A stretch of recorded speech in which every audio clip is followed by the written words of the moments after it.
कि white house के situation room जहां पर बैठकर उस दिन मॉनिटरिंग डोनाल्ड ट्रंप ने, अमेरिकी प्रेसिडेंट ने की थी, आज भी अगर वो वहां पर पहुंचे हुए हैं तो इसके मायने क्या हैं, इसे हम समझेंगे विशाल आपसे। लेकिन सबसे पहले ये बड़ी खबर अपने दर्शकों तक पहुंचा दें। व्हाइट हाउस के सिचुएशन रूम में है ट्रंप। इससे पहले उन्होंने एक महत्वपूर्ण बैठक भी की क्योंकि अमेरिका के मिलिट्री एयरबेस को निशाना बनाया है ईरान ने, तो जाहिर है कि अमेरिका चुप नहीं बैठेगा। विशाल, शायद इसीलिए अमेरिका तुरंत एक्टिव हो गया है और ट्रंप ने मीटिंग करनी भी शुरू कर दी है। बिल्कुल, देखिए अमेरिका पूरी तरह से एक्टिव हो चुका है। डोनाल्ड ट्रंप इस वक्त व्हाइट हाउस के सिचुएशन रूम में पहुंच चुके हैं और सिचुएशन रूम वो होता है जहां से जब अमेरिका को कोई बड़ा फैसला लेना होता है उस वक्त वहां पर राष्ट्रपति ट्रंप पहुंचते हैं। अमेरिका का जो राष्ट्रपति होता है वो सिचुएशन रूम में पहुंचता है। तो इस बात के कयास लगाया जा रहा है कि ईरानी हमलों का जवाब अमेरिका की तरफ से दिया जाएगा। अभी जानकारी ये आ रही है कि यूएई का एयर स्पेस बंद कर दिया गया है, कतर का एयर स्पेस थोड़ी देर पहले बंद कर दिया गया था और कतर में जो अमेरिकी सैन्य बेस है वहां पर ईरान की तरफ से हमला किया गया। सीरिया में अमेरिकी सैन्य बेस पर हमला किया गया है। इसके साथ ही साथ मिडिल ईस्ट के लगभग 7 से 8 जो देश हैं जहां जहां अमेरिकी सैन्य बेस है वहां अधिकतर जगहों पर ईरान ने हमला करने का प्रयास किया है। जॉर्डन में अमेरिकी सैन्य ठिकानों पर हमला किया है। ओमान में जंगी सायरन लगातार बज रहे हैं। ये कहा जा सकता है कि अमेरिका की डायरेक्ट एंट्री के बाद ईरान ने अब यहां पर इस युद्ध के दायरे को और ज्यादा बढ़ा दिया है। अमेरिकी राष्ट्रपति डोनाल्ड ट्रंप ने उसी दिन यह धमकी भी दी थी जब उन्होंने ईरान के 3 परमाणु केंद्रों पर हमला किया था, जब उनके जंगी जहाज वापस आए थे। उसके बाद डोनाल्ड ट्रंप ने यह कहा था कि ईरान यहां पर शांति कायम करे और लेकिन अगर ईरान कोई और कार्रवाई करता है तो अमेरिका चुप नहीं बैठेगा। यानी अब जब सिचुएशन रूम में डोनाल्ड ट्रंप पहुंच चुके हैं तो अमेरिका चुप बैठने वाला नहीं है। ईरान पर और बड़ा हमला हो सकता है, इस बात की जानकारी सामने आ सकती है क्योंकि ईरान ने अमेरिकी सैन्य ठिकानों को निशाना बना दिया है। सीधे तौर पर देखें तो ये अमेरिका से अब सीधी चुनौती ईरान लेता हुआ दिख रहा है क्योंकि अमेरिका ने ईरान के 3 सैन्य ठिकानों को निशाना जो ईरान के 3 परमाणु केंद्र थे उनको निशाना बनाया था, जिसके बाद अब ईरान मिडिल ईस्ट में, चाहे वो ओमान हो, कतर हो या फिर जॉर्डन कहें, बहरीन कहें, अमेरिकी सैन्य बेस पर ईरान की तरफ से लगातार हमला किया जा रहा है और इसे ईरान अपना बदला बता रहा है। ईरान का कहना है कि अमेरिका ने जो उनके परमाणु ठिकानों पर हमले किए उसका जवाब अब ईरान की तरफ से दिया जा रहा है। अमेरिकी राष्ट्रपति डोनाल्ड ट्रंप इस वक्त सिचुएशन रूम में मौजूद है। क्या बड़े फैसले उनकी तरफ से लिए जा सकते हैं, क्योंकि आज ही हमने एक खबर ये भी आई थी पेरिस से, जहां पर जो ईरान के एक नेता हैं उन्होंने कहा था कि ईरानी जो जनता है वो सड़कों पर आए और जो ईरान के मिलिट्री है उनसे वो अपील करते हैं कि वो पाला बदले खामनेई के साथ ना रहे। जो तख्ता पलट की बात इजराइल की तरफ से की जा रही थी या ईरान के जो दूसरे नेता हैं उनकी तरफ से की जा रही है विदेशों में जाकर, उसके बाद ईरान की तरफ से ये जो हमला किया गया है खासतौर पर अमेरिकी सैन्य ठिकानों पर, इससे हालात मिडिल ईस्ट के पूरी तरह से बदल सकते हैं और इसका बड़ा असर दुनिया भर के देशों पर जरूर पड़ेगा क्योंकि इससे पहले ही ईरान ने उस रास्ते को बंद किया जहां से बड़ा तेल व्यापार होता था। लेकिन अब जब ये हालात और ज्यादा बिगड़ रहे हैं तो ये कहा जा सकता है कि मिडिल ईस्ट में हालात और ज्यादा बिगड़ेंगे क्योंकि अमेरिका अब ईरान पर और बड़ा हमला कर सकता है। राष्ट्रपति डोनाल्ड ट्रंप,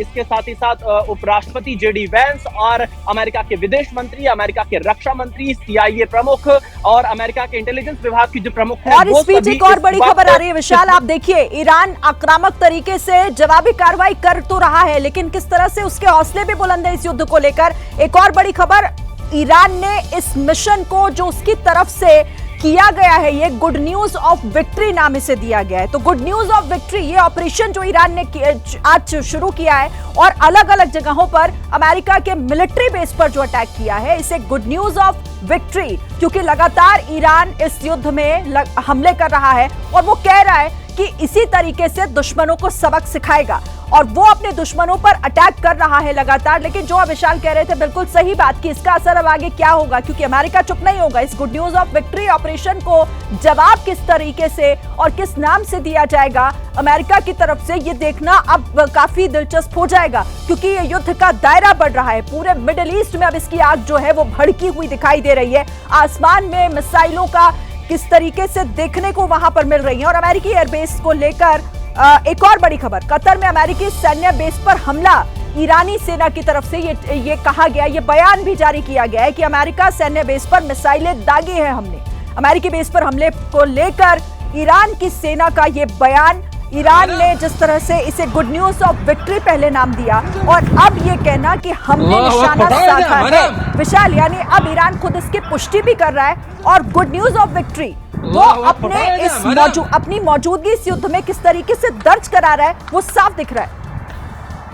बिल्कुल देखिए, बिल्कुल आपने सही कहा कि ईरान ये दिखाना चाह रहा है कि उसके पास मिलिट्री ताकत है, वो अमेरिका के सैन्य ठिकानों पर भी हमला कर सकता है। अमेरिका अगर ईरान पर हमला करेगा तो उसका जवाब ईरान देगा। ये मैसेज खामनेई यहाँ पर देने का प्रयास कर रहे हैं, लेकिन इसका अंजाम क्या होगा, क्या इसका असेसमेंट भी खामनेई ने किया या नहीं किया, क्योंकि अमेरिकी राष्ट्रपति डोनाल्ड ट्रंप अब चुप नहीं बैठने वाले हैं, वो इस पर प्रतिक्रिया जरूर देंगे। और सिचुएशन रूम में पहुंचने का मतलब यह है कि जिस तरह से अमेरिका के सैन्य ठिकानों को निशाना बनाया जा रहा है, सबसे पहले उन सैन्य ठिकानों को सुरक्षित करना अमेरिका की तरफ से प्राथमिकता होगी और अमेरिका के जो सहयोगी हैं उनकी तरफ से, इजराइल की तरफ से प्रयास किया जाएगा कि अमेरिकी सैन्य ठिकानों को सुरक्षित किया जाए। और उसके बाद जब व्हाइट हाउस के सिचुएशन रूम में डोनाल्ड ट्रंप मौजूद हैं तो वहां से क्या ईरान के ऊपर और बड़े हमले करने की मंजूरी डोनाल्ड ट्रंप की तरफ से दी जाएगी, क्या ईरान के साथ सीधे तौर पर युद्ध में अमेरिका कूदेगा, क्योंकि अभी तक तो डोनाल्ड ट्रंप ये कह रहे थे कि परमाणु ठिकानों को निशाना बनाया गया है, क्योंकि परमाणु जो कार्यक्रम है विशाल, अब कतर की तरफ से भी बयान आया है इन हमलों को लेकर, ये कहते हुए कतर का ये बयान कि हमने इन हमलों को विफल कर दिया,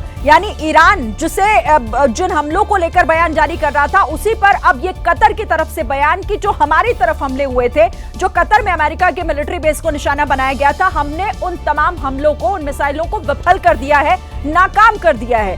लेकिन अभी देखना होगा कि नुकसान और दूसरे मुल्कों में किस तरीके से हुआ है, जो मिडिल ईस्ट के दूसरे देशों में जो अटैक किया गया है अमेरिका के सैन्य बेस पर, वहां किस तरह से नुकसान हुआ। कतर कह रहा है कि हमने इन तमाम हमलों को, इन मिसाइलों को नष्ट कर दिया है, कोई नुकसान नहीं हुआ। बड़ी खबर है इस वक्त की, लेकिन ईरान ने जो कहा था वो कर दिया और अमेरिका को इस तरह से जवाब दिया है कि मिडिल ईस्ट में जो अमेरिका ने पांव पसारे हुए थे अपने इस अमेरिका के अब सैन्य बेस को लेकर, उसने जगह जगह पर जो अपनी मौजूदगी दर्ज कराई हुई थी उन्हें निशाना बनाया है ईरान ने, और ये उस हमले का जवाब है जो अमेरिका ने हमला किया था परमाणु केंद्र ईरान के 3 अलग अलग, और ये बड़ा दावा किया था कि हमने उसे नुकसान पहुंचाया है। और अभी तक की जो जानकारी मिल रही है उसके मुताबिक कतर और इराक, ये 2 ऐसे देश जहां पर सबसे बड़ा हमला और सबसे ज्यादा नुकसान हुआ है। लेकिन जो बाकी 7 जगह जहां पर हमले की खबर हो सकती है वहां पर जंगी सायरन सुने जा सकते हैं, सुने जा रहे हैं लगातार। लेकिन कतर और इराक, ये 2 देश ऐसे हैं जहां से खबर ये आ रही है कि यहां पर बड़ा हमला हुआ है और नुकसान भी ज्यादा हुआ है। कतर भले ही इस बात को लेकर ये बयान जारी कर रहा हो कि हमने इन तमाम हमलों को नाकाम कर दिया है। विशाल, आपके सूत्र और क्या बता रहे हैं? कतर कह रहा है कि जो हमले हम पर हुए थे वो हमने नाकाम कर दिए हैं। देखिए, बिल्कुल कतर की तरफ से आधिकारिक बयान आया है कि ईरान की तरफ से जो भी हमला करने का प्रयास किया गया उसे विफल कर दिया गया है। लेकिन बड़ी बात यह है कि ईरान की तरफ से अमेरिकी सैन्य ठिकानों को निशाना बनाया गया, यानी ईरान ने अमेरिका की सत्ता को चुनौती दी है। अमेरिकी राष्ट्रपति डोनाल्ड ट्रंप और उनकी पूरी टीम बार बार यह कह रही थी कि अगर अमेरिकी सैन्य ठिकानों को निशाना बनाया गया तो इसके अंजाम बहुत बुरे भुगतने होंगे ईरान को। अब इस अंजाम को जानने के बाद भी अगर खामनेई यह हिम्मत कर रहे हैं तो क्या वो पूरी तरह से हालात को जान चुके हैं, हालात की गंभीरता को जान चुके हैं। उसके बाद 9 देशों में जो अमेरिकी सैन्य ठिकाने मिडिल ईस्ट के वहां पर हमला कर रहे हैं, क्योंकि बात कतर की कर ले, इराक की कर ले, सीरिया की कर ले, ओमान की कर ले, यहाँ जो अमेरिकी सैन्य ठिकाने हैं उन पर ईरान की तरफ से हमला किया जा रहा है। अमेरिकी राष्ट्रपति डोनाल्ड ट्रंप व्हाइट हाउस के सिचुएशन रूम में मौजूद है, लेकिन पूरे मिडिल ईस्ट में इस वक्त तनाव है। इजराइल और ईरान को लेकर यह तनाव की शुरुआत हुई थी।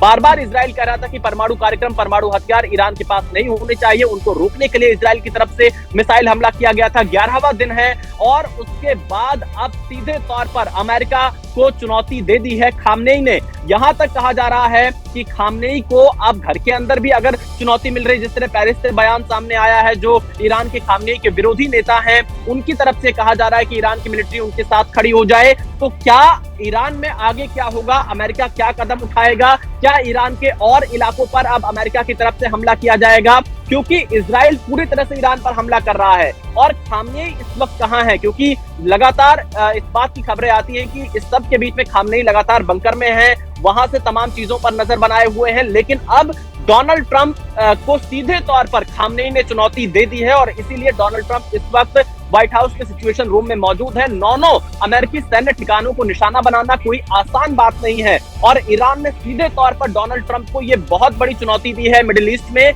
कि ईरान पर अमेरिका ने अगर हमला किया तो ये उसका जवाब अमेरिका को दिया जा रहा है। ओमान में इस वक्त जंगी सायरन बज रहे हैं और इसके साथ ही साथ तमाम जगहों पर इस वक्त अफरा तफरी का माहौल है, लोग सुरक्षित जगहों पर हैं।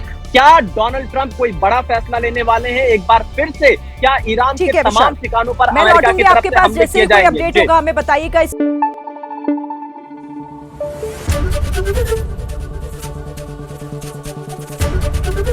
एबीपी न्यूज आपको रखे आगे।